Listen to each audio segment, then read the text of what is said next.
Right, here I am again. This is a bit of a venturing off for me, I guess, what I'm going to speak about.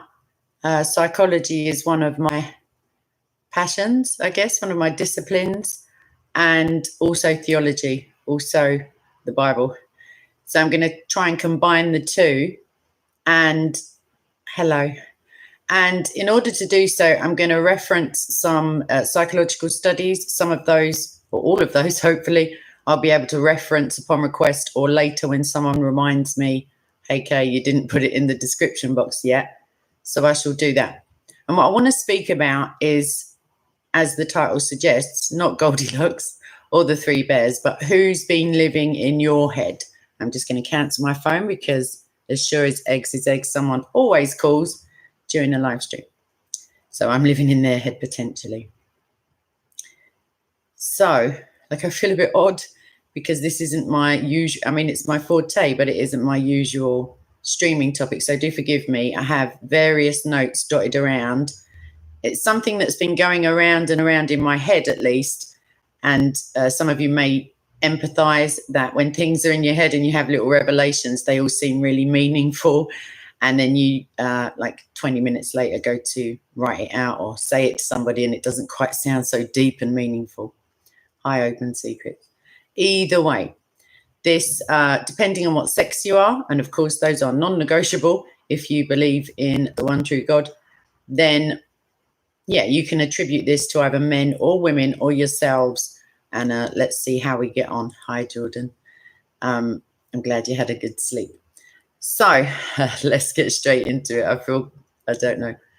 Thank you, Jesus. Okay, so I want to start by making some assertions, some claims, and then I'm going to biblically back them up.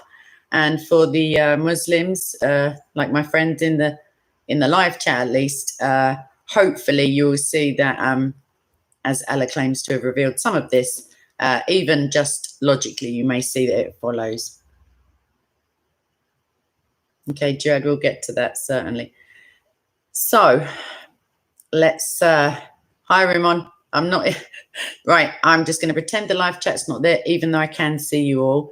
And I promise you, I will get to some questions in a moment, in quite a few moments. So my first assertion is that the eyes do not see. And that may ring a bell with any Christians, but not properly, as it were, because we do know that we will have the scales removed from our eyes. And that somewhat indicates that, yes, the eyes are the things which see. However, However, I'm going to give you a verse and we'll see how we get on with this. My contention is that the mind, rather than the eyes, is what truly sees. And when I say truly, I don't actually mean most relating to reality, as we'll get on to. And this is this can be connected to friendships and romance and other romance and other illnesses, basically. So the God of this age, and this is a small g, and I can confirm to you that this is Satan, who is being spoken of as the God of this age, has blinded the minds of unbelievers. So we pause there. Using the word blinding in relation to the mind denotes some sight, and we're going to come on in the verse and see that is so. Because the preceding verse, I should have said, is, and even if our gospel is veiled, meaning hidden or obscured or obfuscated, it is veiled to those who are perishing. And in biblical terms, that means the unsaved. So the God of this age, i.e. Satan, has blinded the minds of unbelievers so that they cannot see. And that's a clear indication that the mind plays a crucial part in sight, in a deeper sight. And it goes on to say they cannot see the light of the gospel that displays the glory of Christ, who is the image of God. And what I would add here is that C.S. Lewis speaks much more beautifully than I ever could, off the cuff, and if I prepared for months, that Christ is not only the light of men, those of us who believe, he is the light by which we see all other things. So if not we, if they are blinded to the light of the gospel, displaying the glory of Christ, therefore they cannot see anything else truly as it actually is. And I'm suggesting somewhat that when you allow others mental real estate to start squatting in your head, or, you know, potentially you give someone a part of your heart to care for, they are human. And because of psychology and human relationships, which I'm going to get onto also, someone reminds me, what we give out is not necessarily received how we intend it. Oftentimes, well, all times, we have a schema, we have a way of thinking, we have a psychological process by which we attribute meaning and memory to current events. And this is something I'm going to get onto with the notes that I have at the bottom of the screen. It's good to see you all in there. So let's see. I was going to go on to the psychological study, but yeah, I think I might. Okay, so there was a study, and it was a brief one, and they asked a test group to put on some spectacles that had been altered, and they were requested to wear them at all times when they were awake. And the effect of these spectacles was that, hi, Amana, that if you looked left, for example, you would see a certain color superimposed onto your usual field of vision. And if you look to the right, a different color. And these people were asked to wear them every single day for 2 weeks, 14 days, to go shopping, to go to restaurants, to do their housework, all whilst wearing these colored spectacles. They weren't, you know, if they were looking forwards, it was a different kettle of fish, as it were. It was just a usual sight. So they then brought the people back into the, I'll say lab, but I don't know, sociological or psychological study room, and asked them after 2 weeks and still wearing these glasses, look to the left and tell me what you see, and or what color you see, more importantly. And all of the test subjects said no color at all. And looking to the right now, after 2 weeks, no color at all. And what we see from this, because the assertion of the, you know, those who conducted this study, is that it sounds fantastical, but it is correct, I can assure you, that these people were filling in an external reality, i.e. their field of vision, based upon their memory and therefore on their brain.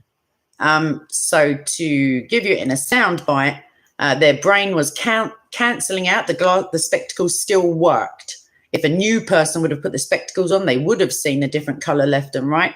But no, these people's brains were filling in the space around them to modify it and bring it back to normal, as it were, without any, you know, at nobody's behest. The brain does this without being requested to do so. And so we're talking about perception now. And Christ often speaks of perception and how we see things, because, you know, certainly the Pharisees quote the scripture very well, and yet their perception of what this means is askance. Like, well, in all of the examples they give, it's not correct. And so let's get on. So our present is being overlaid, as it were, by our past. And I can't stress that enough in terms of human relationships. And I'm going to hopefully marry this up to our relationship to God. But for the meantime, if you're in a relationship, if you have a close friend, if, you know, human interactions also are overlaid with the past. We have a thing called a pain memory. So if I were to say to you all, you know, do you remember, like, if this has happened to you, but you can just change the words a little. Do you remember when you broke your leg when you were a child? And you can sit and you can think. And for me, I remember when I broke my arm. And what I remember is I remember the hospital layout. I remember the x-rays. I remember crying when they took off the cast, because they were actually drilling into my skin, even though my mum thought I was being dramatic. She changed her mind when she saw the blood. I remember all of that. What I don't remember is the pain. I don't remember it. I may remember crying, screaming. I don't remember it. However, and I'm pretty confident that's the case for you all. However, how's it going? You can leave. That's fine. So in terms of pain memory, in terms of emotional pain now, so that's physical pain out of the way. If I say to you, do you remember when the boy you had a massive crush on looked straight past you or laughed at you or made you feel small?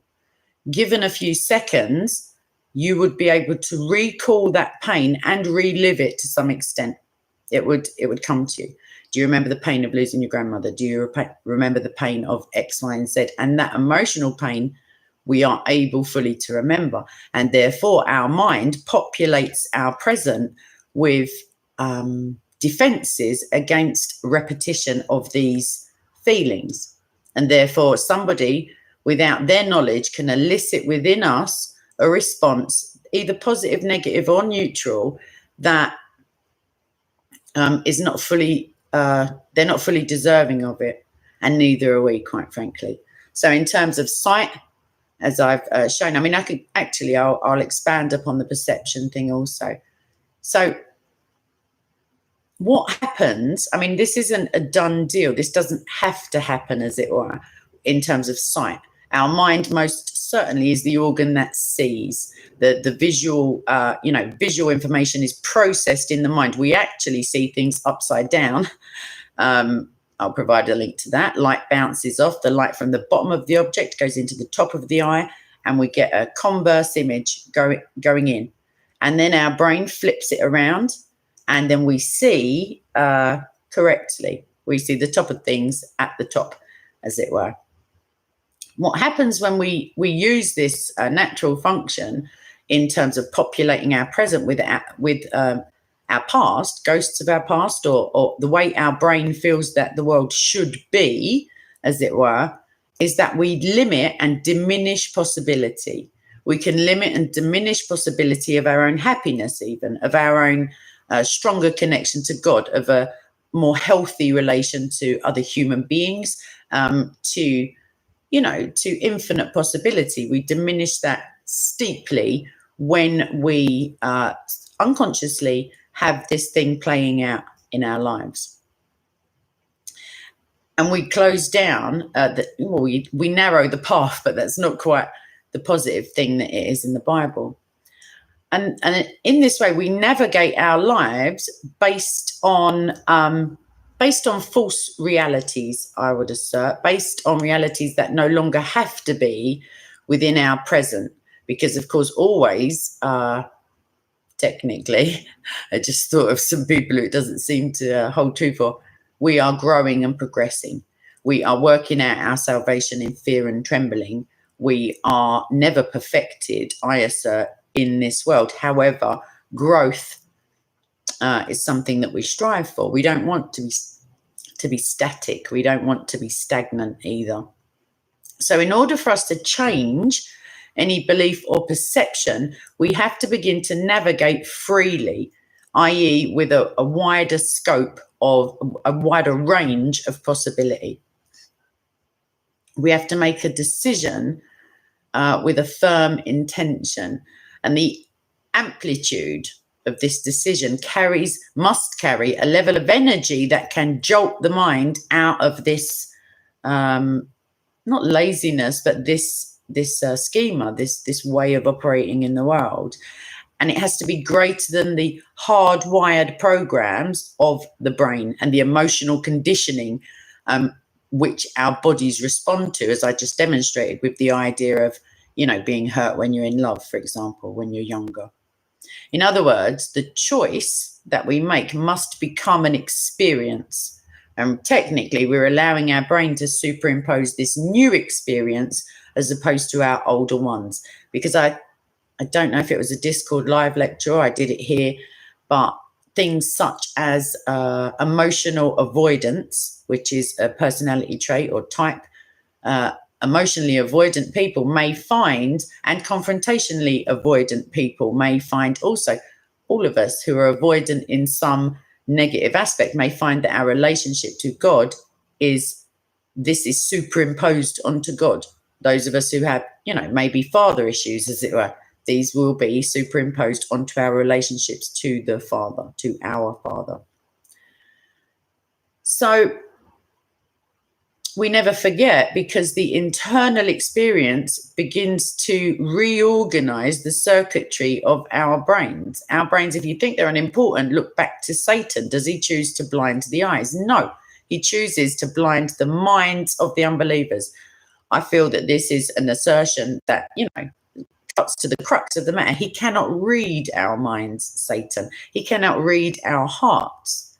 What he can do is be present to listen to the words of our mouths. And that is why, belief in your heart and confess with your mouth. That's not why he does it. But what I'm saying is that, and you will be saved, is the rest of the verse. That shows the importance of these two things, the heart and the mouth. And the mouth is, in most cases, controlled by the brain. And most people are merely then viewing their lives, especially unbelievers, through the lens of the past. And they're doing it unconsciously and filling in their reality. And now we come on, I guess, to, wow, ladies, buckle up. We, I don't mean all of you, I mean ladies. I'm gonna, there's something that I've been pondering. I was gonna attempt to write it out for Patreon, but that negates some of you hearing it. So I'm not sexist. Let me put that out there. My brother, who is a man, is one of my favorite human beings ever. I love that kid. Love that kid. And he is a man, and he does have a wife, and etc. This isn't to all men. And if you are a man, you can certainly, if you feel that I'm saying men, you can switch it in your brain to women, because certainly high dominance people, maybe narcissists, maybe abusers, maybe just regular Joes who are seeing their life through these lenses that are not correct. If it applies, it applies. If it doesn't, please feel free to talk among yourselves. But for men, because I am a woman, so I'm going to address it to men, for the cliches and the stereotypes, nobody is trying to change you. As Christians, we believe that the Holy Spirit changes us, conforms us by the power of the Spirit to the image of Christ. I'm talking about thoughts, so it's centered in the mind again. But men, nobody is trying to change you.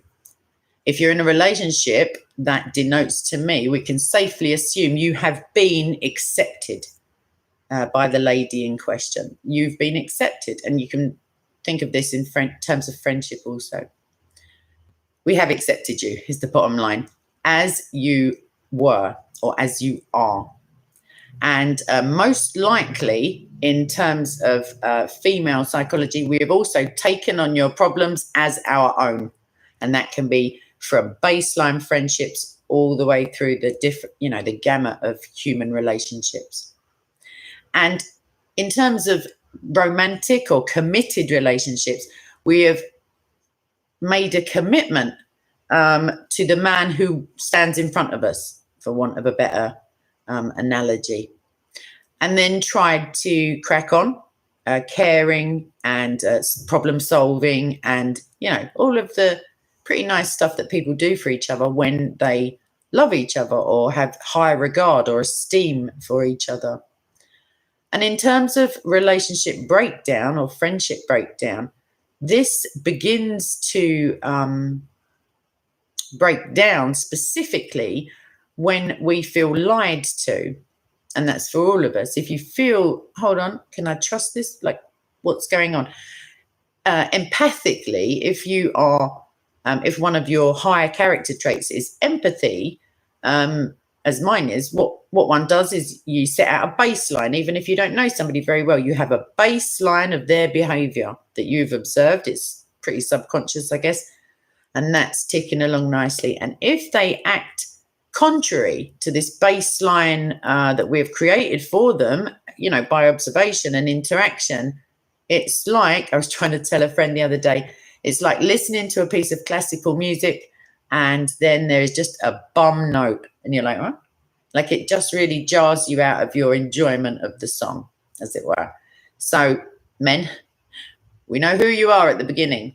We make an assessment. Do you know what I mean? Like it's not all Hallmark and Disney. Like, there is some process of, yes, I like this person and this is how they are. And I like them because of how they are. Different if God just, slams someone into your heart. But, it's pretty standard stuff. And the lying comes in when now there is a different set of behaviors or just the one or a different, different vibe or mood. And I'm not saying to any ladies watching that this isn't an interactive process, but I'm basing this on a set of gentlemen that I think we're all going to agree are like in need, let's put it that way, of prayer. So the woman has accepted this man, and all of a sudden, quite frankly, it can be instantaneous. You've now, like the man you've accepted or the friend you have accepted has become someone else, or part-time is somebody else. And because they have been loved before they reveal this change in their nature, not fraudulently, but unfairly, they receive the love and care and commitment still that the first iteration of their personality deserved and merited, if you see my point. So disloyalty or being overly loyal to the initial, the first person, as it were. There's still just the one guy, but the first version of them, the one who elicited the commitment. Because of course, abusers do not stroll in the room going, hi, I'm an abuser. Hi, I'm an emotional retard. Hi, I'm a cheater. Hi, I'm a narcissist. It's not like that. What happens is somewhat organic from the outside, at least. So they receive this care and commitment and love based on false premises. And what happens as a result for the other person in this relationship is pain and is confusion and is isolation and is hashtag not good. Let's put it like that. Emotional BS. Let's have it like that. And that's not good. Vulnerability. Ooh. Okay. So I don't even think it's men and women now. The person who is unchanged, as it were, can lose themselves trying to find the person that they've quite frankly lost, even though the person may still be very much in their lives and right in front of their face. And I'm going to bring it back slightly to God for a second. Christ, or God, is unchanging. He is the same yesterday and today and tomorrow. And this is why we must be careful who lives in our head. Our head is there's infinite space, as it were. Unless you have ADD, that's a different processing mechanism, but there's still space for, people other than Christ to be in your mind. Because otherwise marriage wouldn't be a thing. Friendships wouldn't be a thing. They don't have to be physically near you either. Long-term relationships are also a thing. But women more so, I would suggest, based on data, are more likely to lose themselves looking for an imaginary guy. And this is in somewhat of a cynical thing. Just, change doesn't always denote motive.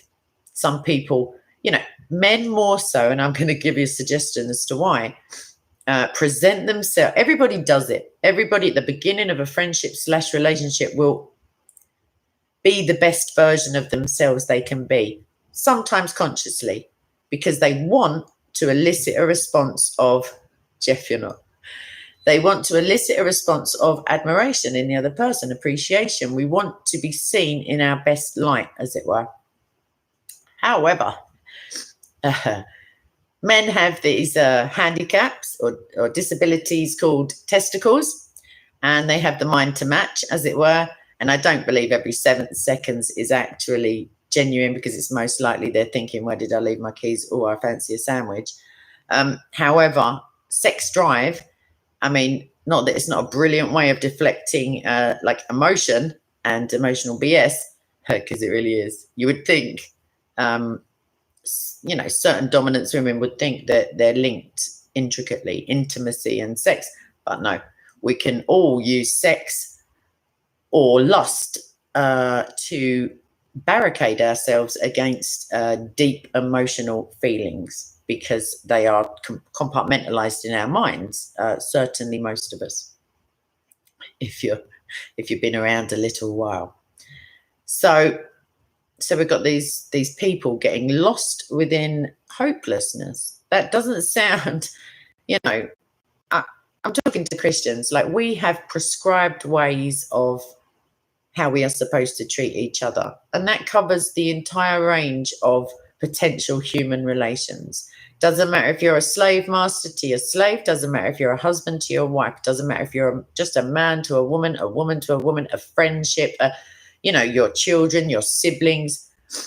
I was thinking it, or I think I was talking about it the other day, in as much as it's not disingenuous to have different versions of yourself. That's not what I'm saying in terms of, what I'm speaking about at the moment, because I certainly am a different person when I am being a daughter to the person I am when I'm being a mother, to the person I am when I'm being a partner, a granddaughter, a work colleague, a debater, a polemist, etc., etc. It would be pretty kooky if I was just the same Kay all the time, because I think maybe I'm very similar, don't get me wrong, because the stronger your personality, I guess.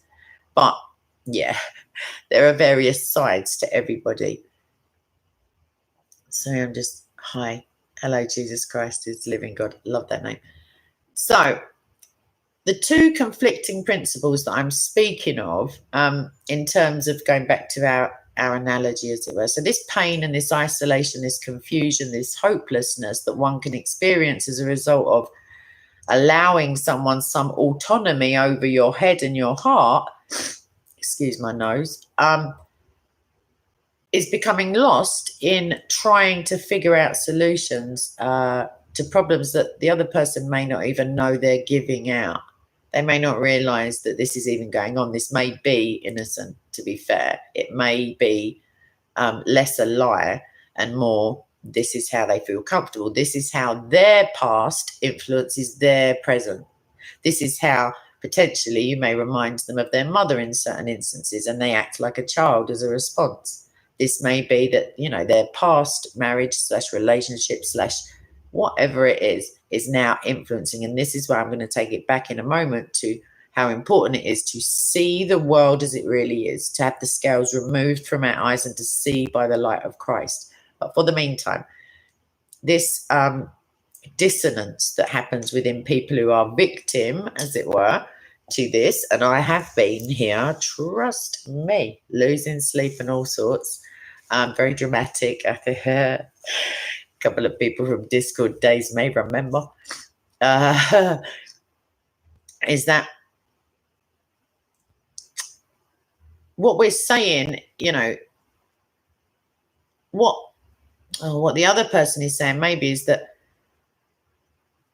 don't try to change men, that kind of cliche, that vibe. So as I've illustrated, I hope by now, not hammered home the point, we're not trying to change anyone. We're trying to locate the initial person within this. And the kind of heartbreak that can follow is, there are mixed, conflicting messages societally. Don't give up so easily. I literally saw the comment in the comment section the other day, don't divorce your husbands, something or other. Stick around.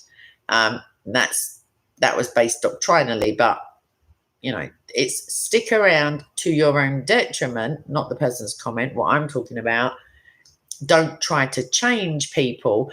Also, somewhat, people, humans, have a right to expect the person showing up in their relationship to be the person who they promised to be, as it were, by, the initial interaction and the falling in love stuff.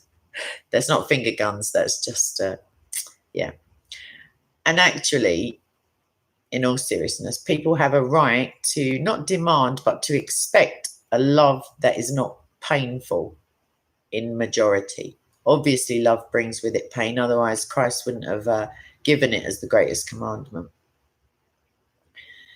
So, and also, like, now I think of it, we're not, we should be like contemplating whether women should be giving, or people in these relationships should be giving their partners the benefit of communication, because most likely, especially with passive aggressiveness in like coming up against it, the benefit of communication will be somewhat rescinded. People like to control when you're able to speak to them, how you're able to speak to them, why you're able to speak to them, what topics you may approach, etc. But communication, I mean, as Christ clearly demonstrates, is the way. The commission that we are on, the Great Commission, is all communication based. And if you're on this commission, if you maybe evangelize to, people just in your own like day-to-day interactions, hopefully you're able to do this.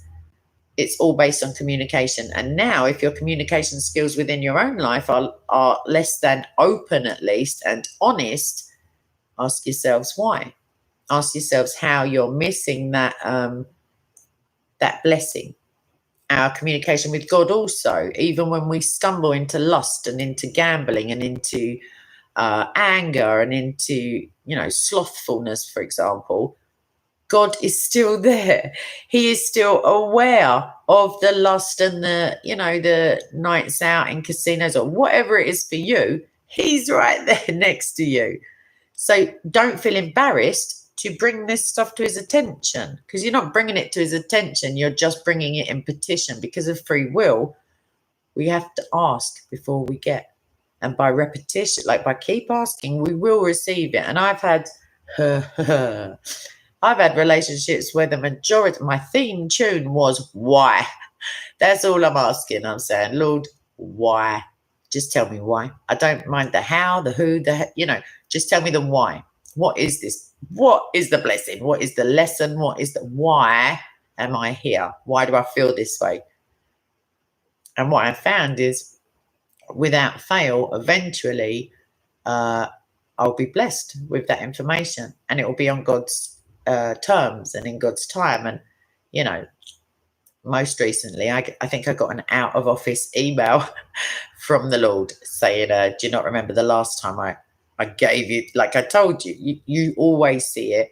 So just hang on to your hat there, love it, as it were. Get back to us within 7 to 10 working days.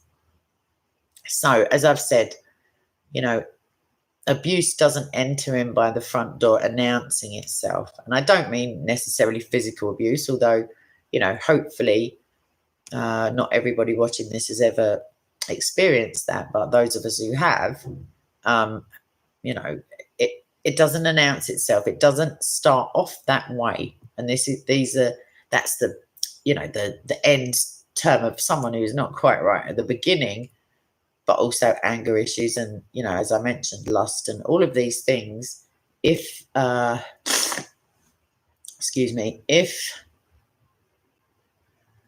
we use our own minds to superimpose our present, if Christ is not at the center of our minds and our hearts and our relationships, we will find ourselves in pain, whether we are the abusers or the abused, whether it's evenly matched, whether it's codependent, whether it's dysfunctional, whether it's functional, whether it's morally unacceptable, societally unacceptable, whether there is an element in your relationship that should be potentially like clandestine. If any form of human interaction or relationship you can think of, these things apply. We must see the reality that is in front of us. If we do not, we run the risk of making mistakes, is a charitable way that I'm going to say it, within the Great Commission. We are here to, we're here to glorify God, bottom line. Sorry to kill it for you, anyone who thought it was for the shizzles and giggles. We're here for that end purpose. Within that context, we are here to bring the good news of salvation to those who are perishing, those who are blinded So it's, it's intentional. They have been blinded. They will not receive their sight until they can see by the light of Christ. And that light of Christ must be within them to illuminate, everything. So I'm not saying these mental schemers or gymnastics, as it may seem, God is aware of them. God is most certainly aware of them. And, sometimes, I've said it before, sometimes for my life, which hasn't been a bed of roses, but it also hasn't been, worthy of a horror film made like in memory of it. Sometimes the blessing is merely that now when I meet this other person who has an experience of these horrors, I am able to not sympathize, but to empathize. And if you think that's like a fool's errand, if you think, oh my gosh, the Lord would let you go through something just so you could yes, he would, because he loves the person who you're potentially going to help, make an opening for the Holy Spirit. He loves them as if they were the only person on the planet, and would go to great lengths to bring them to him. All who have been called will come. So where are my other notes? I had a couple of verses because I've been doing a Bible plan about the promises and about praise and about love and about happiness. And yet I find that I've only racked up one verse, because it's not about dopiness or forgetfulness or getting too involved with everything elseness. But the verse I have is the verse that's here, and it's one that's close to my wrist technically, but it is close to my heart also, and it is this: for I know the plans I have for you, declares the Lord, plans to prosper you and not to harm you, plans to give you hope and a future. And then you will call on me and come and pray to me, and I will listen to you. That's quite scary, isn't it? You will seek me and find me when you seek me with all of your heart. And there's another, what's the word? There's another organ of the body being ascribed sight. The heart also emotionally influences the mind. The mind is like the armor, a defense against the troubling of one's heart. Also with certain personality types, certainly it can do the seeking out also. I don't just mean masochists. I mean, whilst we are working out these processes and trying to rely on our own understanding of other humans, we can often seek out damaging relationships to try to fix things potentially that are, that have come along in the first 7 years of our lives. Our relationships with our parents, sorry, mum and dad, I don't mean you. They influence so greatly our, for example, how personal do I want to? Unavailability, for people potentially whose one of their parents has left the family home, not at a young age, i.e. when your dad was 7, but maybe you were a young person and your dad was no longer there. If you're female, the chances are that your archetypal man is unavailable in some fashion, emotionally unavailable or physically unavailable, or, it will be something along those lines. And we don't necessarily become our mothers or our fathers. We become an amalgamation of those two, not only those two personality types, but also within those things, we're trying to process and solve the issues that cropped up within us when we were fully incapable of doing much in terms of emotional work on ourselves. So, because my nose is just getting on my nerves, one more thing I'd like to say, and then I'm going to come to the comment section. How's it going? Seriously, how is it going for you? I said at the beginning, if you weren't here, what I was going to speak about. So, if you're a Christian, try and remember that. Either way, I'll come to the comment section in a minute. What I want to say is this: I've had many bereavements this year, and those have obviously shaped my interactions ongoing. previous bereavements have come to play. Maybe they haven't been fully, I haven't worked through the stages of grief even for those. Maybe I've buried some of those hurts and those, abandonment or rejection issues that may crop up. Maybe this makes me, overly willing to go into other defense mechanisms as a result. But what I would say is think of it this way. The hug you give somebody, or the care and attention you show them, or, the time that you tell them you love them may be, and I'm not being macabre or like calamitizing or dramatizing, it may be the last time you ever get the opportunity to say those things. Because certainly, at least 150,000 people die every 24 hours on this planet. At least. And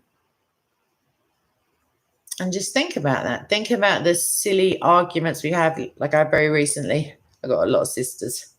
Let's put it that way. And we're all quite forthright people. And like I have some work to do, because when we allow anger to be our defense mechanism, because it's very rarely righteous. Like it feels very righteous, anger. It feels, thank heavens, I can't like toss around thunderbolts or lightning or whatever it is, because there would be some singed people in my life and my family. But yeah, the reason that Christ commands love is that love, even though it can be righteous and it can be angered, love can be angered, and love can be painful, and love can be less than, what we want to display to other people if they hurt us or if they disrespect, Christ, for example. It's still what he in his infinite wisdom has given us as the greatest of the commandments. Not only does it cover a multitude of sins, thank goodness, but it also encompasses the entirety of the law. So if you think love's a joke, if you think it's a bit of a game, if you think we shouldn't be looking at it from as many angles as we can, because the heart is untrustworthy in terms of deceitfully wicked. We're given a new heart, but with this new heart comes vulnerabilities that we're not fully aware of, and quite frankly, don't need to be unless they are triggered off in us. And then our mind leaps to the defense with images of the past and past trauma and past pains, and attempts to defend us against the emotional BS of trying to love. So that sounds a bit of a downer, but Christ is, he is love. He gave us love as our commandment. We don't have to like people. We don't, but we have to love them no matter who they are. No matter who they are, let that sink in. No matter their crimes against humanity or against you as a person. Eventually, if we do not forgive them, if it's like a perpetrator of something, we will not be forgiven. It's really serious. So if you feel that, on the one hand, take the opportunity to tell the people that you love them. Just take the opportunity. It may be the last time. If you've ever, please God you haven't, but I suspect you have, if you're, old enough. If you've ever lost somebody and even for a moment considered, I just wish I'd told them this. Oh, I wish I'd had the chance to show them how much they meant to me, or share this thing. Or I wish they'd been around to see me sort my life out, or like graduate university, or get this job, or have my children, or whatever it is for you. Start planning now for the people who are still there. And if God, like I referenced earlier, if God has put a love in your heart that you feel is like a new thing, if somebody just shines out to you and you feel that the Lord is pulling you in their direction, or they've been just plonked there, you can be very certain that God's plans are not to harm you. They're also not to harm the other person. There is no harm involved in the Lord's plans for us. Even though it may seem that way. So I'm going to leave that there, because that all felt a bit heavy. Like I say, I'm not used to doing these kind of topics. But yeah, if anybody has any questions. Oh, okay, I already see one, sorry.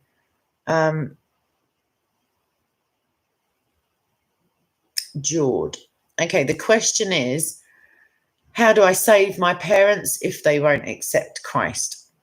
That comes from a loving place, most certainly. So it is on topic. You can't save your parents. That's the ultimate answer. That's not as negative as it sounds. The Holy Spirit can or has the infinite ability to save your parents in terms of salvation, in terms of the light of Christ. Your example, I've said it before, like it doesn't have to be about browbeating. A friend of mine was recounting one of their Easters with their family, and it sounded pretty bad. Like family, like I'm looking forward to Christmas, as I'm certain most people are. However, it comes along with massive family gatherings. If you're blessed with a big family, and they come along with almost guaranteed arguments. George, in terms of, sorry, I just have to cancel this call. I hope it's nothing important. I can't cancel it. They can just carry on ringing. So your example, like it's not Augustine, it's Francis of Assisi who said, preach the gospel at all times and if necessary, use words. So if you're a changed person as a result of your faith, George, then potentially it's best to let that shine through rather than trying to browbeat them or trying to win theological or logical arguments, if you see what I mean. Prayer is the first and foremost offense and defense that we have. Pray for them like it's going out of fashion. Pray for a softening of their hearts or their minds, technically, to what you have to say. Pray that the Lord will speak through other people. Pray that the Holy Spirit will,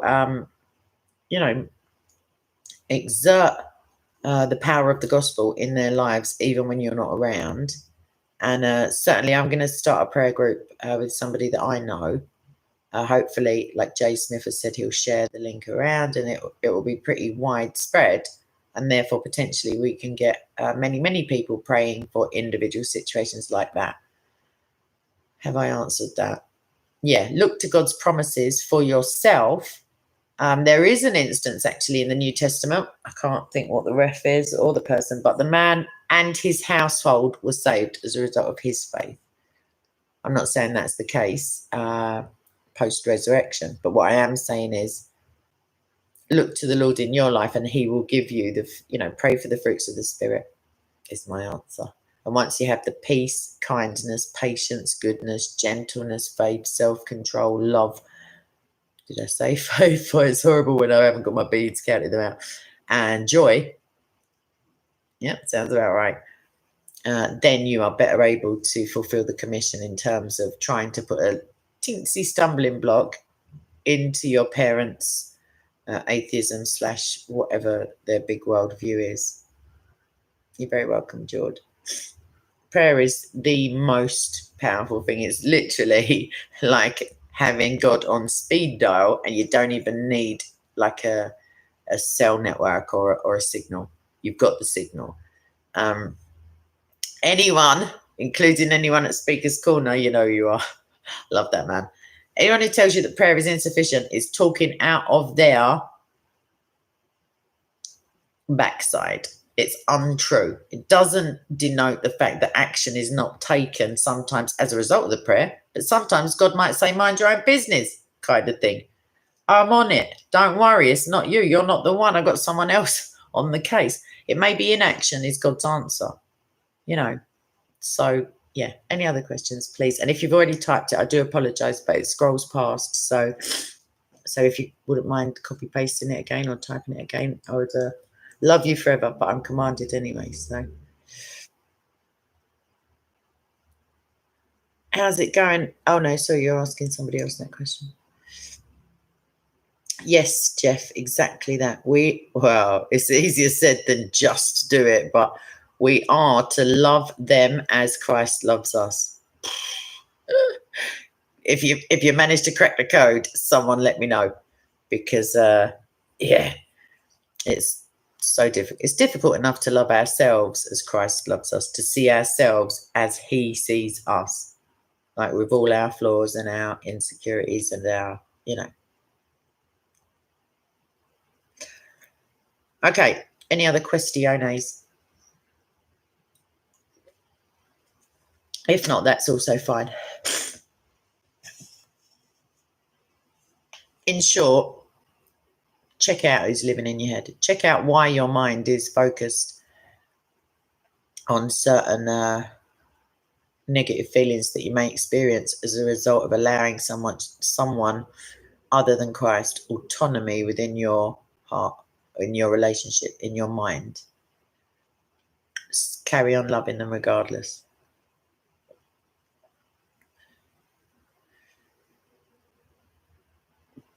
I would somewhat disagree, Jeff. We are to love ourselves. We are his workmanship. We are in the image of God. You see, like psychologically, even if we don't love ourselves, we're implying that we know something that the all-knowing God doesn't know. He loves us enough to die for us. And we're like, well, you may not have considered that X, Y, Z. We're to make good efforts. It's difficult. Don't get me wrong. Don't get me started. It's not an easy thing because we know our own hearts and minds mostly. But now check this. Yahweh knows them fully and loves us regardless, in my case.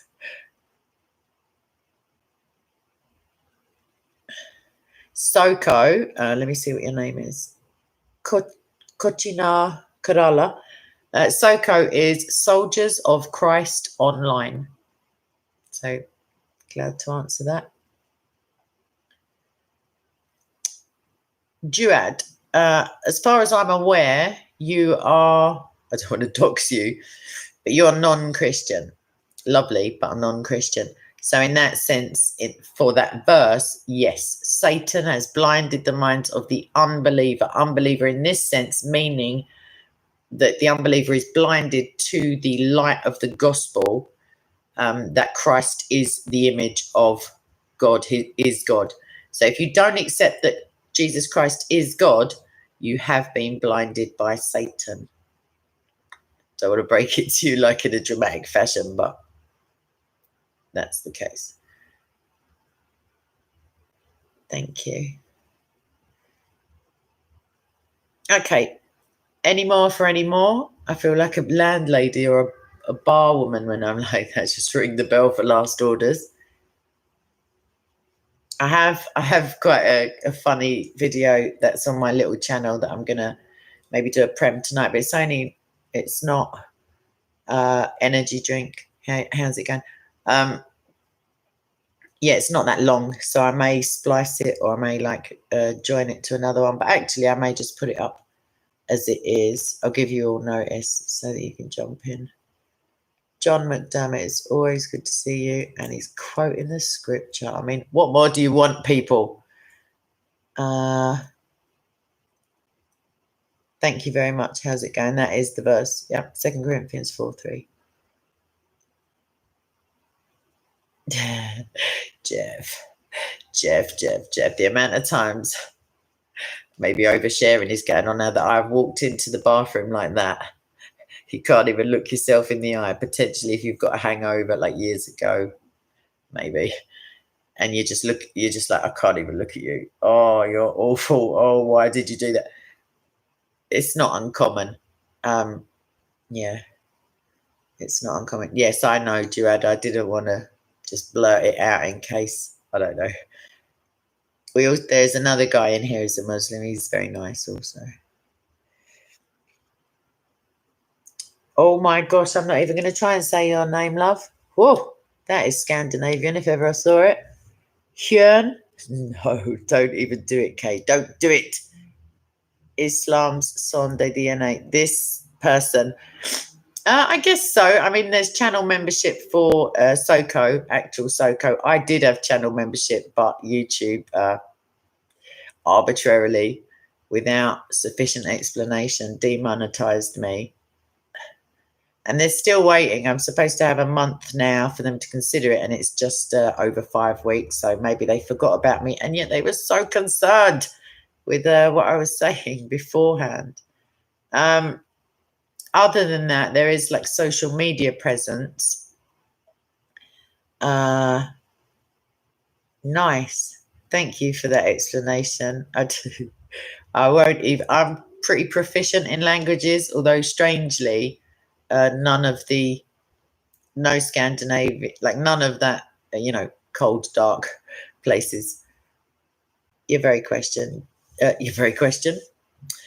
welcome for your question being answered. So yeah, any more for like any last orders, requests, and then I'm off ski because yeah.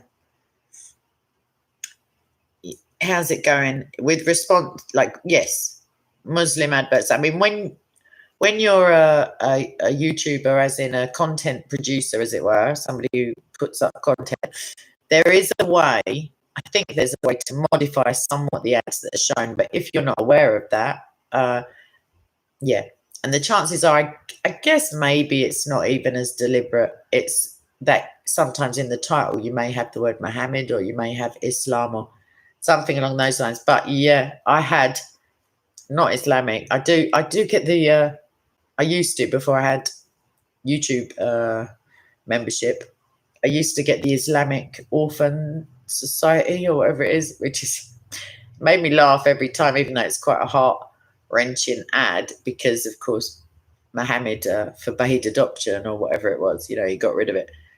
So that's just a chuckle. But yeah, I've had full on like X-rated. I couldn't believe it. I screenshotted it because I could not believe what I was seeing. And I thought, imagine that if I'd have given my phone to like one of my nieces to watch something. It was not just a bit sexy, as it were, like most, sort of mainstream toothpaste adverts, as it were. This was full on soft. Yeah, this was not a good look. You think I've just had the most contentious comment. YouTube seemed to favor certain beliefs. I won't have it said in my stream. I can't believe the outrage. You think so? Yeah. Just a tid. Okay, last question now then, I guess. How safe is Speaker's Corner now after the attack on Hattoon? Is the police presence enough to deter another attack on Christians? How safe is it? It's as safe as it always was or is. It's a minute by minute. When, God bless him, even though he's a pagan, like a paid up member of the Druids, I guess. When Steve Barnes was there, the former Speaker's Corner police, like point of contact policeman, they would do a sweep, I'm pretty sure they still do, on a Saturday night. And some of the knives that were found hidden would curl your hair if it's straight, or maybe straighten it if it's curled. Certain people elicit a more rageful response than others. So there is no like a bar of safety, as it were. Like there's no level of it's safe for everybody or it's not safe for everybody. Sometimes that is the case. It's not safe because of specific threats. However, at the moment, apart from the fact that in Britain, it seems to get dark about 20 minutes after you get up. Not that I get up at 20 to 4 in the afternoon, but it's definitely winter. And anyone with seasonal affective disorder, like, I salute you, because I find it difficult enough. It's just, not only that, anybody who potentially has a glass of wine occasionally may empathise in that you think, oh my gosh, it's been nighttime for ages. Is it that time? Like, is it 9 p.m.-ish? And it's 6:30. And you're just like, oh, okay. Yes, how's it going? Completely dark. So that's it. If you're in a relationship, be nice, love each other. If you don't see the benefit of it, hit me up in the live, not in the live chat, in the comment section, and I'll take you through it step by step. If you think that if you've got Jesus in your life and you think the answer is passive aggression or manipulation don't get me wrong, we all manipulate subconsciously, but be nice. What's the harm? I love laughter. I and blessed. I forgot I was going to tell you this. In contrast to my life before being fully back committed to Christ, there were, I can't tell you, I'm not looking for sympathy, but there were so many days when I woke up devastated that I'd woke up, I couldn't even begin to explain. And now, in contrast to that, and a gift or a fruit of the Holy Spirit also, I wake up happy every day like Groundhog Day. Doesn't necessarily matter what has happened the night before. Some devastating things have happened, some emotional, like BS stuff, which I resent having to go into that zone. But some bad stuff can happen in the night time. Tears before, all of that stuff. And yet I wake up happy again. And I'm sure there are others of us like that. And if you're around or friends or in a relationship with a person like that, chill out and stop trying to, if I give you a straw, just go and suck the joy out of someone else's day, maybe. How can I put it more charitably? You're still loved. You're all like everyone. I'm not the easiest person to be even in a friendship with. Trust me. I'll bring on one of my lifetime friends with a tiny violin, and you can hear from her and him. I got a couple. Every day is a blessing, and we should start it. I do start it as I mean to go on, and then other humans get involved. I'm really joking. Yeah, it's good to be able to empathize, but I don't want to live in this EBZ, as I like to call it, this emotional BS zone. I just like happiness. It's selfish. One can't go through every day, all day happy, but I can make best efforts, and I love it. I love it. That's why I like laughing. Found some brilliant verses about laughter and merriment and joy. It's not sacrilegious to be laughing. It's just not. It's a byproduct of joy. Open secrets. Do you know what? There's somebody a Muppet, as it were, who has done exactly that for me. She is such a blessing, really and truly, because no matter how together you think you are, no matter how much you know about psychology, the human condition, Christ apologetics and all of that stuff, there's a saying in England at least, that is, a cobbler's children has no shoes. And a cobbler is someone who makes shoes. And the implication is, doctors oftentimes get serious illnesses because they're not good at diagnosing themselves. We always should, the Lord God sent out disciples in twos, not only so one could hold the shopping while the other used the ATM or whatever. It's because we need another human perspective. And that is why love is so important. And that is why how we receive love. I've been mainly focusing on how, hurt is given out, as it were. But how we receive love is based in our pasts, and we need the scales, these emotional scales, removed from our eyes so that we can see in real time what is happening. It would avoid and, cut the need for all sorts of, I really want to say bullshit, but I'm going to say BS. It just would cut the need for a lot of it because, like I say, because of our own ways of interacting, we can see somebody ignoring a text message.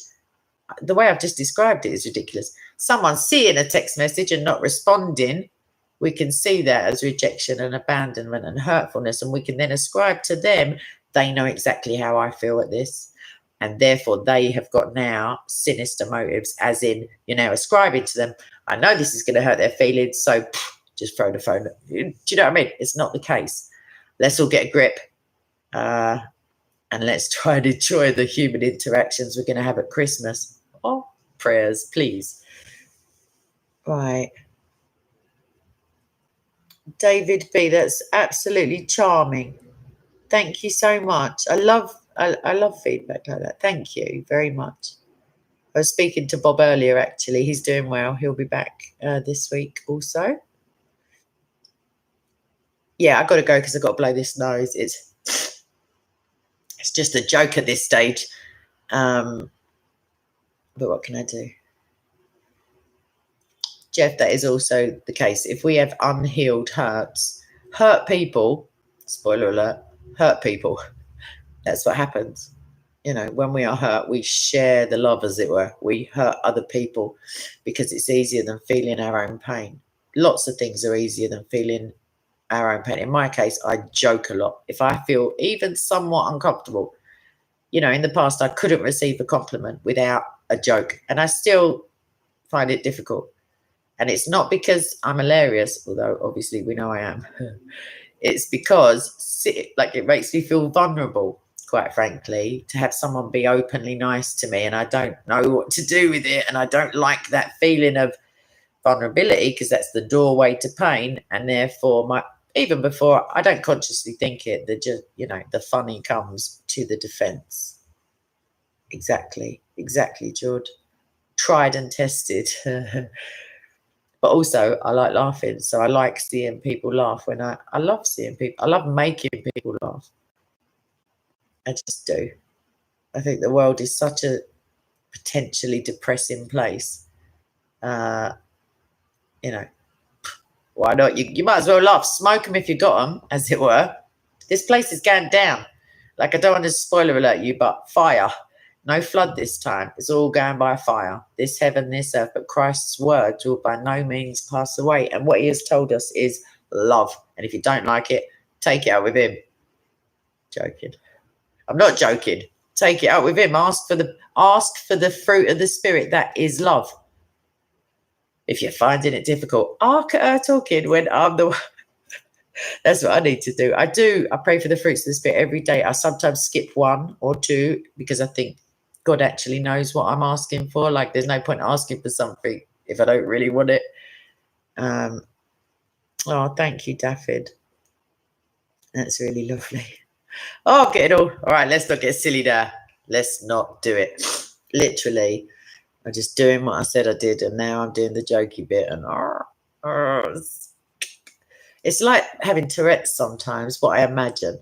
Like, people with Tourette's, they have a tick building, and if they fight the tick, I don't mean like a sheep tick. I mean, if they fight the twitch or the, sometimes swear words, it's physically uncomfortable to try and hold it in. And I get like that with jokes.